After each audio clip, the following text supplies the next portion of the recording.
Assalamualaikum sahabat, apa khabar?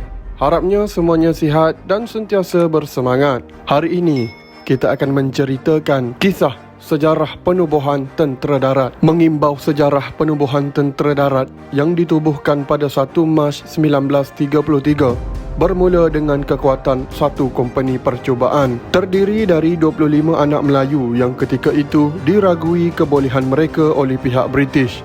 Mereka ini telah melaporkan diri di Highlands Port Dickson untuk menjadi aset terawal dalam sejarah negara. Namun, pembentukan itu selesai menjelang 1936 apabila 4 daripada mereka menjadi anak Melayu pertama ditauliahkan sebagai pegawai tentera darat, yang mana mereka terdiri daripada nombor 8 Lieutenant Muda Arifin Sulaiman, nombor 12 Lieutenant Muda Ibrahim Siddiq, nombor 13 Lieutenant Muda Ismail, nombor 13 Lieutenant Muda Ismail Taha dan nombor 25 Lieutenant Muda Raja Lok Nur Rashid Raja Abdul Rahman. Secara umumnya, sejarah penubuhan tentera darat bermula dengan usaha untuk menubuhkan satu pasukan pertahanan yang dianggotai oleh anak-anak Melayu. Usaha ini bermula semenjak tahun 1902 lagi.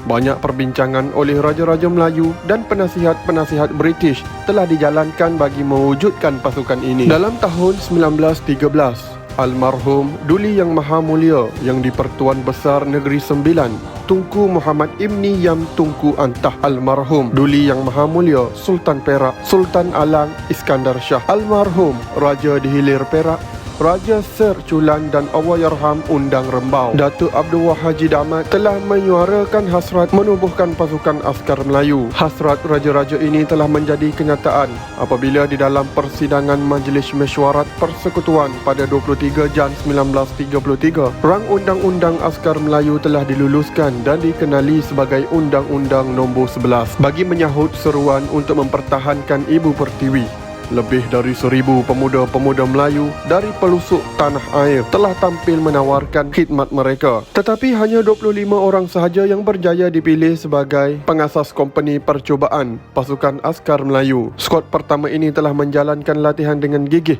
dan penuh tabah, dan pihak pegawai-pegawai British selaku jurulatih sangat berpuas hati dengan kebolehan, kecakapan serta semangat keperwiraan yang ditunjukkan. Pada pertengahan tahun 1934, kompani percubaan telah diisytiharkan sebagai berjaya dengan cemerlangnya dan layak diperbesarkan ke satu batalion yang lengkap. Seterusnya buat julung kali pada 4 November 1936, 4 pemuda anggota skuad pertama telah ditauliahkan sebagai pegawai dengan pangkat Lieutenant Muda. Regimen ini terus berkembang menjadi satu batalion penuh yang dikenali sebagai Batalion Pertama Regimen Askar Melayu pada 1 Jan 1938 apabila tercetusnya peperangan di Eropah pada 3 Sep 1939. Latihan anggota askar Melayu telah dipertingkatkan dengan kekuatan yang diperbesarkan. Pada 1 Disember 1941, Batalion kedua Askar Melayu telah ditubuhkan, iaitu 6 hari sebelum Perang Dunia Kedua bermula di Malaya bagi menghadapi serangan tentera Jepun yang sedang mara.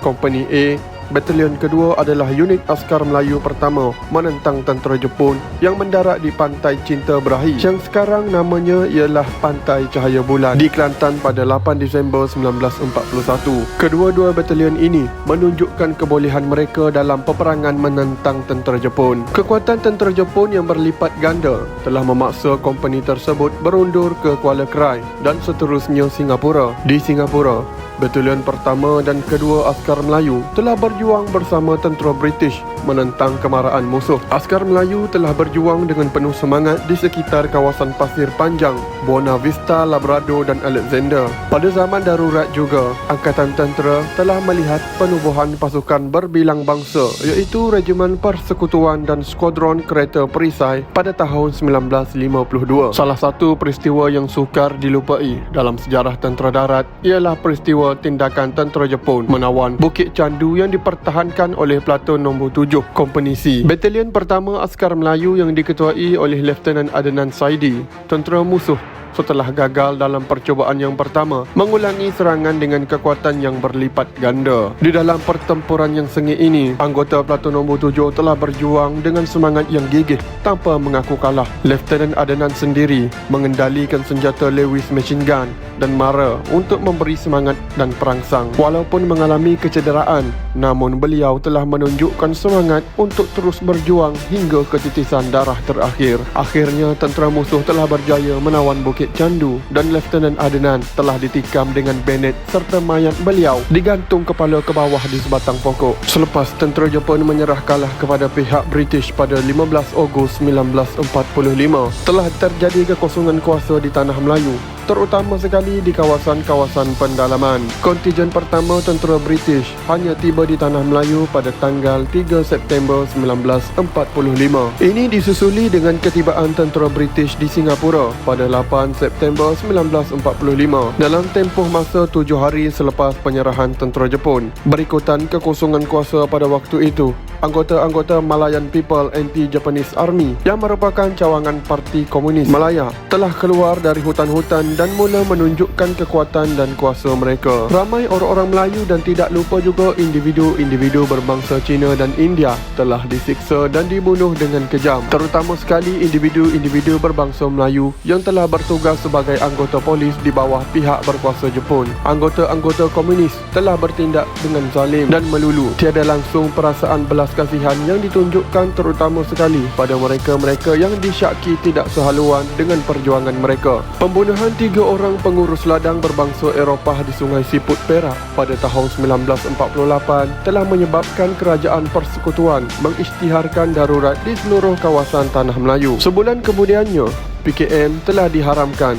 PKM menggunakan strategi bersekongkol dengan pihak-pihak kesatuan sekerja yang ada pada waktu itu. Di samping menubuhkan Persatuan Buruh baru, usaha untuk melakukan mogok yang mendapat sokongan daripada pihak PKM walau bagaimanapun telah gagal, dan undang-undang baru telah dibuat oleh pihak British untuk melemahkan PKM. Darurat Tanah Melayu merupakan darurat yang telah diisytiharkan oleh kerajaan British di Malaya dari tahun 1948 sehingga tahun 1960. Darurat ini diikuti dengan penarikan hak-hak sivil, pemberian kuasa istimewa kepada pihak polis dan langkah-langkah lain yang bertujuan untuk mengongkong kegiatan politik berhaluan kiri, terutamanya yang membabitkan PKM. Perang gerila merupakan sebahagian daripada konflik yang berlaku di antara PKM dan parti haluan kiri yang lain dengan kerajaan British bermula dari penyerahan Jepun pada tahun 1945 sehingga perjanjian damai di antara pihak PKM dan kerajaan Malaysia ditandatangani pada Disember 1989 di selatan Thai. Tentera darat sekali lagi berhadapan satu ancaman besar dalam mempertahankan kedaulatan negara apabila Indonesia di bawah pimpinan Presiden Soekarno melancarkan konfrontasi terhadap Malaysia pada 1963 dan menamatkannya pada 1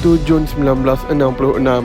Konfrontasi merupakan bantahan Indonesia terhadap pembentukan Malaysia pada 16 September 1963 yang menggabungkan Sabah dan Sarawak dengan negeri-negeri di semenanjung Malaysia. Konfrontasi ini berterusan selama 3 tahun dan banyak kejadian-kejadian serta pertempuran di antara tentera darat dengan angkatan rejim Soekarno. Peristiwa pahit yang tidak dapat dilupai dalam ketika konfrontasi ialah peristiwa Kalabakan yang berlaku pada 29 Disember 1963. Dalam peristiwa ini, satu pos sementara tentera di Kalabakan, Tawau, Sabah dengan kekuatan satu platoon di bawah perintah Major Zainal Abidin Haji Yaakob dari Kompani C, Batalion Ketiga Regimen Askar Melayu Diraja telah diserang ketika mereka sedang menunaikan solat maghrib di bangunan madrasah. Walaupun dalam keadaan tidak tersedia, anggota-anggota platoon telah menentang musuh yang berlipat ganda ramainya dan memaksanya berundur. Serangan itu mengorbankan 7 orang anggota platoon tersebut termasuk Major Zainal Abidin dan mencederakan 16 orang lain. Di Semenanjung pula, banyak peristiwa berlaku di kawasan Batu Pahat,